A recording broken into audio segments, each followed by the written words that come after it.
Hi everyone. If you want to change the admin of your WhatsApp group or remove someone as admin, you are in the right place. In this quick video, I'll show you how to easily do it on your iPhone. So let's get started without wasting any time. First, open the WhatsApp app on your iPhone. Now, go to the chat section. Here, open the group where you want to change the admin. Once the group is open, tap on the group name or group picture at the top to access the group info.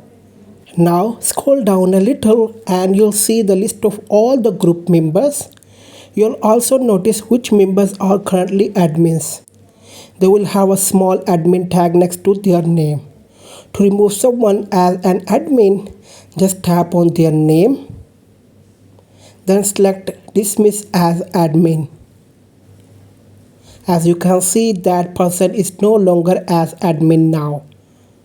Next, if you want to make someone else as admin, simply tap on their name and then choose make group admin. Done. That person is now an admin of your WhatsApp group. And that's it for today's video. If you found this video helpful, don't forget to like this video and of course subscribe to the channel for more quick tech tips. Thanks for watching and I'll see you in the next one.